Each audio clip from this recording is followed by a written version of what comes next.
Bienvenue à votre rendez-vous de la mode sur Médian TV Afrique. C'est toujours un plaisir pour nous de vous retrouver pour parler de glamour et de créativité sur le continent. Aujourd'hui, nous parlons des 10 ans de carrière du styliste ivoirien Franck Niamien avec à la solde un défilé qui s'intitule L'Esprit Niamien. Avant même d'échanger avec ce jeune et talentueux créateur, je vous invite à découvrir la conférence de presse qui annonçait les couleurs de cet événement.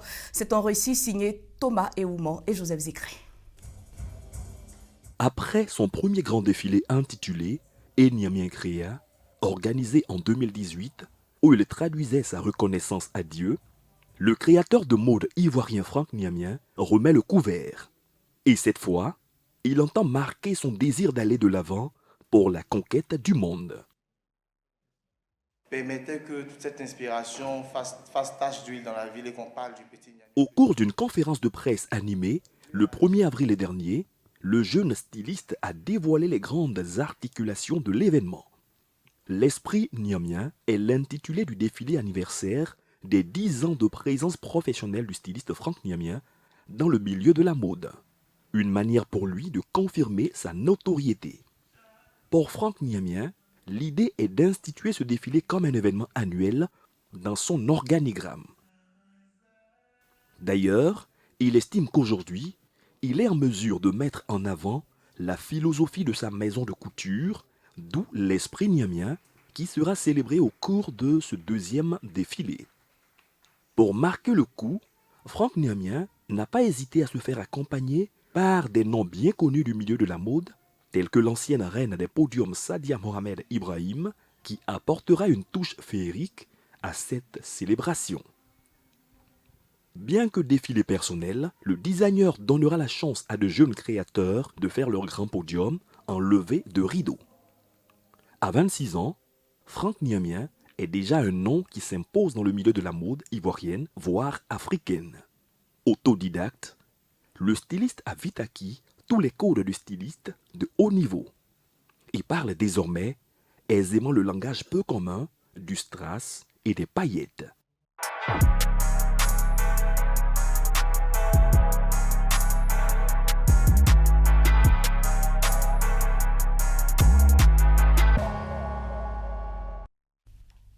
Je le disais, il est avec nous sur ce plateau, le beau jeune et créateur Franck Niamien. Entre la préparation de son événement et ses créations, il a trouvé un petit moment pour nous parler de son métier, surtout de ce deuxième défilé. Franck, merci d'avoir répondu à notre invitation. C'est moi qui vous remercie pour l'invitation. Avant tout, Franck, dites-nous, comment êtes-vous devenu styliste? Le métier de la mode, je pense que j'y suis arrivé avec beaucoup de grâce. D'aucuns diront avec beaucoup de chance. Pourquoi? Parce que avant tout, j'ai fait un diplôme, j'ai fait un BTS en gestion commerciale et j'avais commencé mes premiers pas dans une société de téléphonie. Je dessinais tout le temps au bureau, quoique j'étais quand même très performant. Et par la suite, bien que mon chef d'agence voulait que je reste et il voulait me donner ma chance en tant que jeune professionnel, je lui ai dit non, je vais faire des dessins, je vais faire une école de mode et tout. Donc je viens à Abidjan. Pas de moyen forcément de m'inscrire dans une école de mode, mais j'avais la chance d'avoir YouTube et mon smartphone. Donc j'ai beaucoup consommé en données sur YouTube et ça je le dis, beaucoup consommé en données. Et à un moment donné, il fallait vraiment que je connaisse tous les détails de la couture. C'est là que je me rapproche d'un styliste qui est très bon, qui s'appelle Monsieur Anasso Désiré, que je salue au passage. Et je lui ai dit, grand frère, moi je vais devenir un grand styliste. Il dit, faut apprendre déjà à attraper aigu, dans le jargon ivoirien. Donc, je le trouve chez lui chaque 6 h du matin, je lui ramène la bouillie et mes papiers, je dis, moi, je vais apprendre. Je l'ai tellement embêté que finalement, il s'attendait à moi chaque 6 h, il m'a vraiment beaucoup appris. J'ai fait 1 an et demi chez lui, de manière très studieuse et après, j'ai lancé la marque en 2011, je pense. Et la marque, c'était? Et là, au début, c'était Franck Niamien. Donc, il y a Madame Adama Paris qui lance la Dakar Fashion Week. Je n'avais pas de collection. J'étais à mes premiers mois justement en tant que couturier, styliste. Et j'ai fait ma première collection Auré. Il fallait retenir 2 personnes en Côte d'Ivoire et je suis parmi ceux qui sont retenus pour aller en tant que grand créateur sur Dakar Fashion Week. J'ai dit waouh. Et ça m'a vraiment donné beaucoup de confiance. Parce qu'en tant que jeune créateur, à moins de 2 ans d'expérience, j'ai fait que des défilés grands créateurs. Donc, il y a eu Elima Fashion Show à Lomé où on demandait un jeune créateur et finalement, j'ai fait la grande soirée avec mon papa Cissé Moïse, etc., etc. Après, Et rapidement aussi, on doit totaliser tous ces défilés, on peut dire. Je sais même pas. Un bon nombre. Non, je peux même plus compter. Non, on dira peut-être plus d'une vingtaine ou plus d'une trentaine, tout pays confondu. Donc, on parlera de Dakar, de Ouaga, de la Guinée équatoriale, du Cameroun, de l'Éthiopie, de Lomé, du Bénin, du Nigeria et j'en passe. Vraiment. Sans oublier la Côte d'Ivoire, bien sans entendu. oublier la Côte d'Ivoire, justement. Et je disais également, vous préparez en ce moment votre deuxième défilé qui se nomme l'Esprit Niamien. D'abord, pourquoi cette appellation? Cette appellation, parce que déjà, je m'appelle Niamien. C'est le nom de mon père et j'ai une profonde admiration pour mon père et pour ma famille. Donc, il était question pour moi de ne plus me mettre en avant et de faire honneur à ma famille en laissant la marque Franck Niamien pour passer à tout simplement Niamien. Il était aussi question pour moi justement de rendre grâce au Seigneur, à Dieu. Vous savez, Niamien chez le grand peuple akan signifie Dieu. Et c'est très important il est très important pour moi parce que je suis vraiment parti de rien. Donc, petit studio dans la banlieue, 2-3 petites clientes qui m'ont fait confiance aujourd'hui. Quand je vois que à Sydney, à Hong Kong, on me passe des commandes qui vont là-bas sans problème. En Afrique, dans toute l'Afrique, je ne sais même plus. Même des premières dames qui prennent mon numéro et qui disent « Ah, j'ai vu tes tenues, je veux que tu vous voyez. » Donc je me dis, ça c'est vraiment la grâce de Dieu.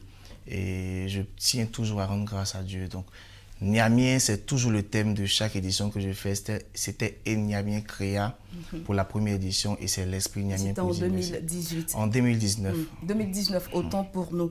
Alors justement, l'Esprit, d'abord Niamien Créa, ensuite l'Esprit Niamien. Pourquoi ce défilé genre et maintenant? Oui, l'Esprit Niamien. Vous savez, dans la haute couture, on a l'habitude de dire que l'esprit du créateur plane toujours sur les créations. Donc, vous entendrez l'esprit X, l'esprit Y dans la haute couture parisienne, par exemple. Donc, pour dire en fait qu'aujourd'hui, on a réussi à imposer un style qui a commencé à être repris par des jeunes. Donc, sans prétention, je dirais qu'on a réussi à inspirer la jeunesse, les jeunes frères. Donc l'esprit Niamien l'esprit de la maison de couture commence à planer sur la capitale.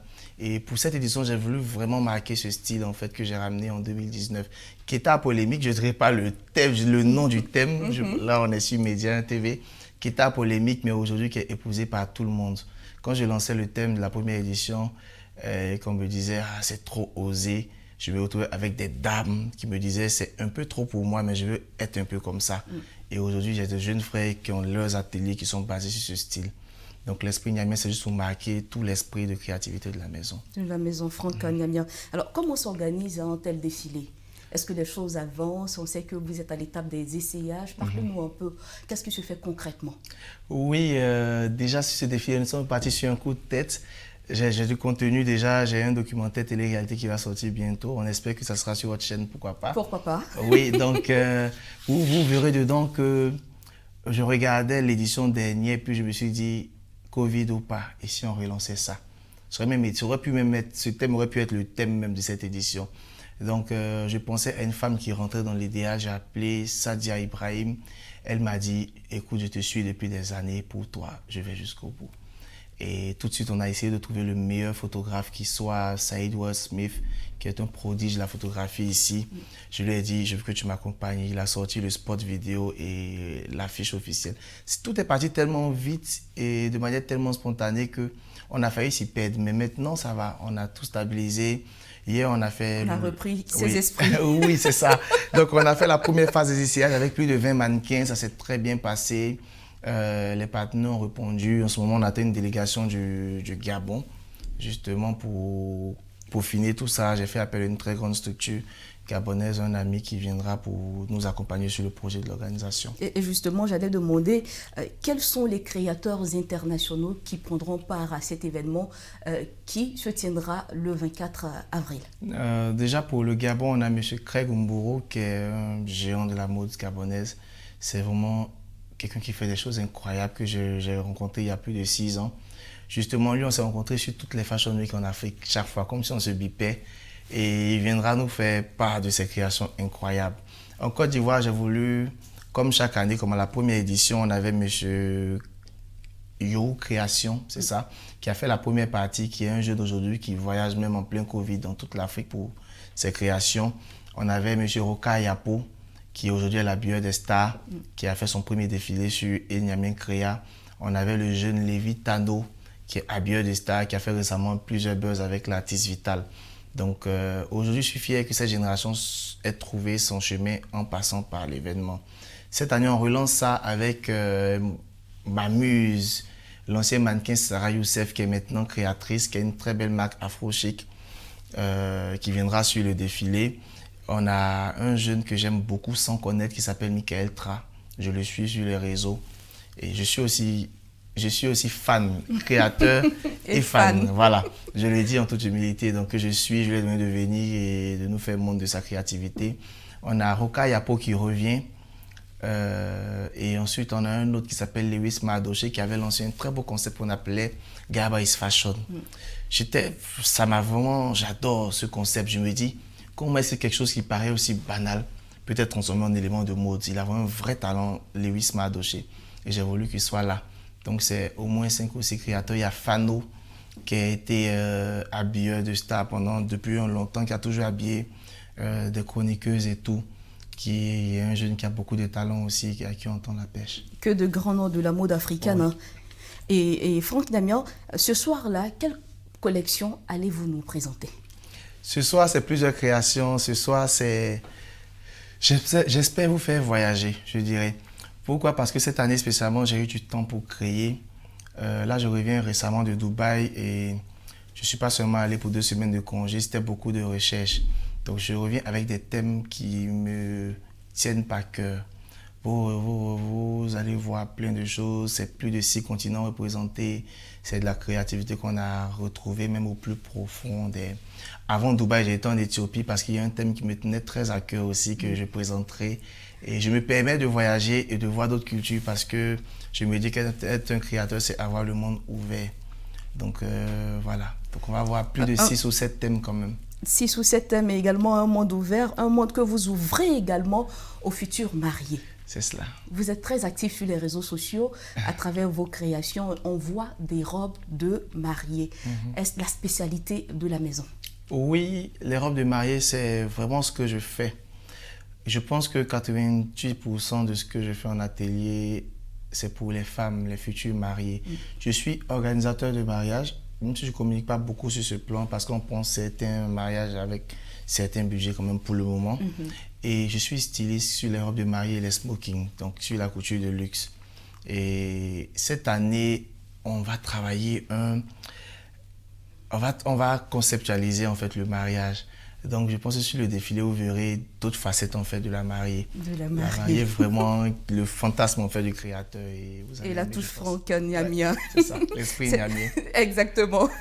Alors c'était également la célébration de vos 10 ans de carrière. Quel bilan faites-vous? Wow, ça passe tellement vite.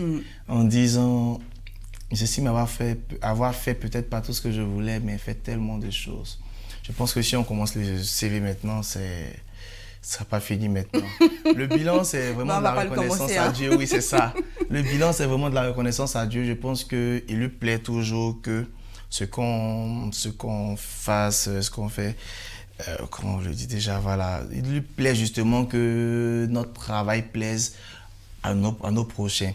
Donc, en 10 ans, je me tourne, j'ai l'impression que 10 ans, j'ai commencé avant-hier. J'ai fait tellement de pays, tellement de festivals auprès des grands frères qui m'ont ouvert la porte. Je pense avoir eu la chance de défiler avec des grands frères comme Gilles Touré, comme M. Patrick Asso, comme des aînés comme M. Habib Sangaré, des papas qui nous ont ouvert la porte comme Papa Patéo pour les 50 ans du FESPACO. J'ai fait tellement de choses avec les aînés et je me dis, mais Seigneur, pourquoi cette grâce qu'on m'ait autant acceptée et si facilement acceptée? Donc, 10 ans, je suis très reconnaissant envers mes aînés. Monsieur Gilles Touré qui m'a toujours donné des conseils depuis 11 ans parce que l'histoire avec mon grand frère, ça a commencé même avant que je sois créateur, quand il me boostait pour dire, tu as le talent, vas-y.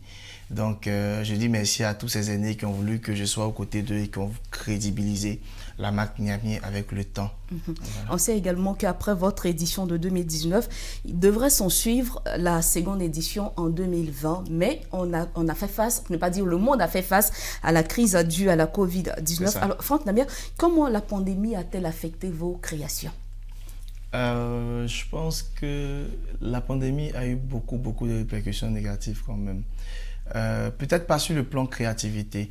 Ben, je profite de l'antenne pour le dire. Moi, personnellement, quand on a eu la Covid, je partais dans une petite tournée autour du 13 mars pour revenir, en fait, lancer l'événement pour avril, comme à la première édition. On a eu les billets d'avion, je partais avec un ami, les billets d'avion bloqués parce qu'il n'y avait plus d'aéroport et tout. Et quand je suis resté, on nous a dit fermer les ateliers.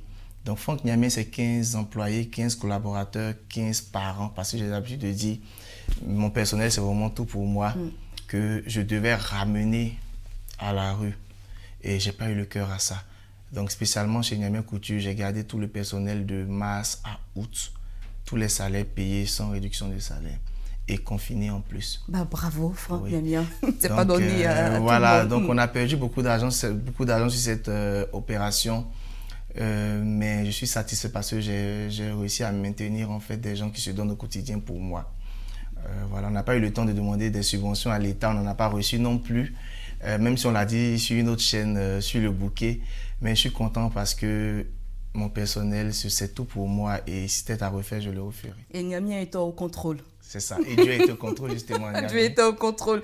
Alors Franck Niamey, les vêtements ont-ils toujours été une source de bonheur pour vous quand on sait que vous avez troqué vos diplômes pour la mode? Oui, je vous dis, moi je suis un vrai petit chanceux, sinon je dirais quelqu'un qui a reçu quand même un peu de grâce. Je n'ai pas senti mes 10 ans parce que j'ai été accepté par tout le monde. La clientèle, quand il fallait faire le travail, moi-même dans les débuts, les aînés, quand il fallait être sur des événements, je fais un coucou à M. Patrick Asso, qui m'a toujours recommandé sur tous les événements où on lui demandait des créateurs, qui m'a toujours soutenu, qui m'envoyait des clientes de haut standing dans mes débuts, alors que j'avais même peur de gérer tout ça, qui continue de me soutenir en conseil. Et voilà, donc moi, j'ai pas vraiment senti, j'ai été très vite et très bien accepté au niveau de la clientèle et de la mode même. Donc, j'ai béni encore le Seigneur pour ça. Alors, si on doit revenir rapidement à vos créations, on peut dire, il y a combien de créations à l'actif de la maison Niamey Couture? Depuis ces 10 ans? Depuis ces 10 ans. Ah non, je pense qu'on ferait un documentaire. Est-ce que c'est chaque mois que vous sortez de nouvelles créations? C'est par an? Comment ça se passe? Non, moi spécialement, je suis très sélectif en termes d'événements. Donc depuis le début, comme je disais, c'est que des événements d'une certaine ampleur que j'acceptais ou sur lesquels je partais. Donc j'ai peut-être un peu moins de collections que certains collègues ou certains amis, mais non, ça fait beaucoup quand même. C'est ton choix? Si, c'est un choix, oui. Je fais le choix de positionner la marque Niamey comme une marque axée luxe. Pas sur le coût. Ma philosophie, c'est de dire toujours qu'on n'a pas besoin de milliards en fait pour vivre du luxe. On a besoin que les choses soient bien faites et soient minutieuses. Voilà, donc j'ai toujours communiqué d'une certaine manière, j'ai toujours accepté certains événements d'une certaine manière et j'ai toujours voulu associer l'image de la marque en fait aux choses qui se font d'un certain standing. Ce qui fait que vous ne me verrez pas défiler chaque mois, chaque semaine ou avoir d'énormes collections. Je suis là quand il le faut et quand je sens que ma présence pourra faire un plus en fait pour la mode ivoirienne et africaine. Alors, quand on entend que la marque est axée sur le luxe, pas sur le coût, est-ce que finalement la marque Franck Niamey est accessible à tous? Très accessible, très accessible à tous, oui. Oui, très accessible, je pense. Déjà, on fait des efforts pour que ça le soit. Vous conviendrez que moi, je suis commercial de formation. Je comprends que si je dois prendre des matières sur place, elles me reviendront forcément plus cher parce que le vendeur aura fait son shipping et tout ça. Et voilà, après, les coûts vont se répercuter sur la clientèle.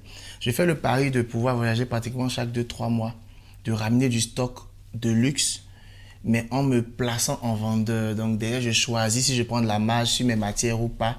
Ce qui est sûr, il y a toujours de la matière de choix en fait pour ma clientèle. Donc quand vous venez chez Niamey, déjà vous avez le choix des matières et c'est toujours à un coût plus bas en fait que ce qu'on trouve sur le marché. Et on retourne toujours satisfait. Et on retourne toujours plus satisfait. Donc c'est des petits tips qu'on a essayé de développer pour ne pas qu'on soit trop excessif dans les coûts.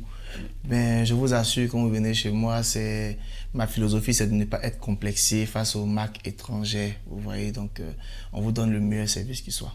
Niamey Couture s'inscrit dans le prêt-à-porter? Dans la couture. La couture. Donc si j'étais parisien, je dirais la haute couture. Alors Franck Niamey, après 10 ans donc, dans la haute couture, pensez-vous que la mode intéresse véritablement l'Ivoirien, voire l'Africain?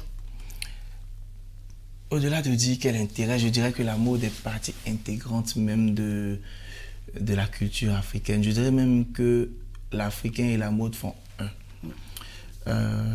En Côte d'Ivoire, moi je fais du mariage et vous conviendrez avec moi que j'ai déjà entendu, tu fais seulement des robes de mariage sans se marier tous les jours. Ça fait 10 ans qu'on fait du mariage et on a une base de données de clients comme ça. Et chaque samedi, il y a des mariages. Et chaque samedi, chaque jeudi, j'ai fait des mariages les lundis, les mardis, je sais pas pourquoi. Et ça bouge. Les femmes africaines aiment le beau.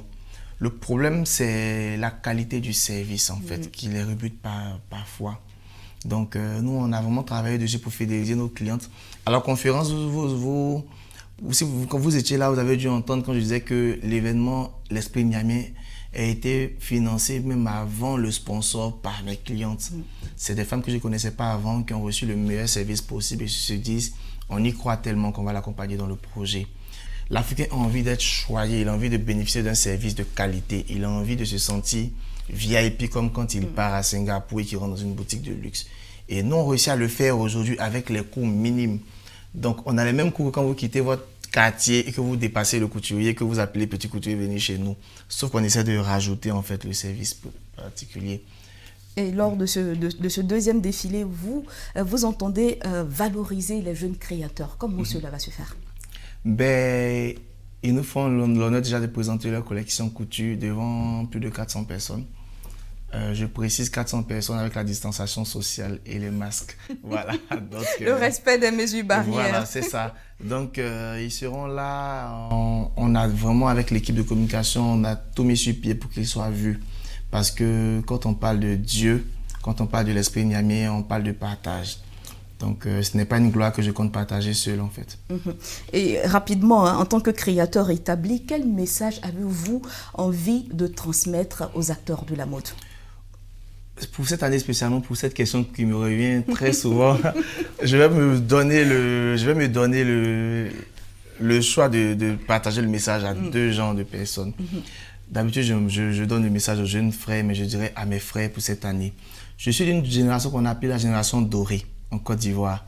Donc, quand nous on commençait, on était vraiment les dendus de la mode, les jeunes qui voulaient réussir.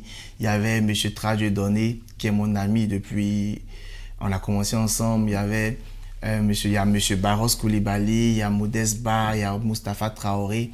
On était une très belle génération. Et aujourd'hui, je me dis, si je réussis à faire l'Esprit Niamey, qui est juste un événement parmi des centaines qu'on pourrait faire dans l'année en Côte d'Ivoire, qu'il n'ait pas peur, qu'il se lance, qu'il se rapproche des professionnels pour faire des dossiers, qu'il n'ait pas peur d'aller jusqu'au bout. Et que chacun de nous puisse monter un événement, ou pourquoi pas s'associer ensemble pour monter la Fashion Week la plus professionnelle qui soit à Abidjan, sous la supervision des aînés, ou même associer les aînés, pourquoi pas.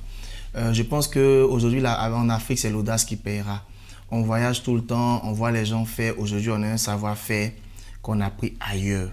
Il faut qu'on passe au stade d'oser, de prendre le risque de perdre de l'argent pour que de monde puisse en gagner quand on aura des partenaires. Et surtout de prendre le risque d'imposer la mode ivoirienne, en fait. Et ce sera votre dernier mot. En tout cas, Franck Niamey, merci d'être passé sur ce plateau.